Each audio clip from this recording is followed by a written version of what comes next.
பலவீனன் என் அருகில் பலன் தாரும் வந்தேனக்காய். பலவீனன் என் அருகில் பலன் தாரும் வந்தேனக்காய். உம்மை போல் நான் கனி தரவே உமதாவியால் நிரப்பிடுவே. உம்மை போல் நான் கனி தரவே உமதாவியால் நிரப்பிடுவே. இனியும் உம்மோடு கிட்டி சேர ஆவியின் வாரியை ஊற்றும். ஆதி அன்பின் ஆழங்களில் என்னை ஆழ்த்தி இருவைகளில் இனியும் உம்மோடு கிட்டி சேர.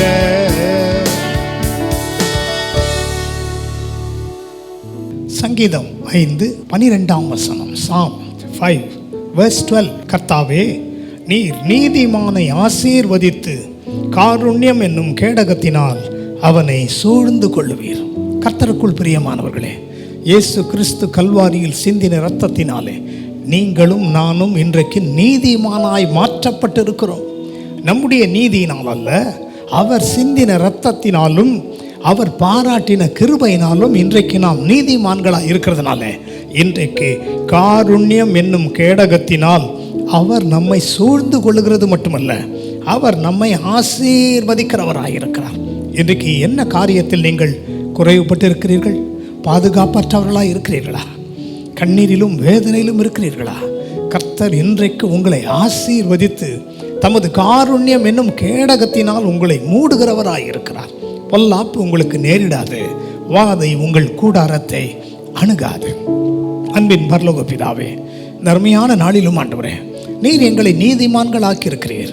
இந்த வார்த்தைகளை கேட்டுக்கொண்டிருக்கிற ஒவ்வொரு பிள்ளைகளும் இன்றைக்கு உமக்கு முன்பாக நீதிமான்களாக இருப்பதினால் உம்முடைய காருண்யம், உம்முடைய கிருபை, உம்முடைய தயவு என்னும் கேடகத்தினால் உடைய பிள்ளைகளை நீர் மூடுகிறதற்காக ஸ்தோத்திரம் ஆண்டவரே. என்னென்ன காரியங்களில் உடைய பிள்ளைகள் ஆசீர்வாதத்தில் பின்தங்கி இருக்கிறார்களோ இன்றைக்கு அவர்கள் ஆசீர்வதிக்கப்படுவார்களாக. புதிய வாசல்கள் திறக்கப்படுவதாக. உடைய பிள்ளைகளுக்காக ஆசீர்வாதங்கள் சிருஷ்டிக்கப்படுவதாக. எங்கள் ஜெபங்களை கேட்டதற்காக நன்றி. இயேசுவின் நாமத்தில் ஜெபிக்கிறோம் நல்ல பிதாவே, ஆமென்.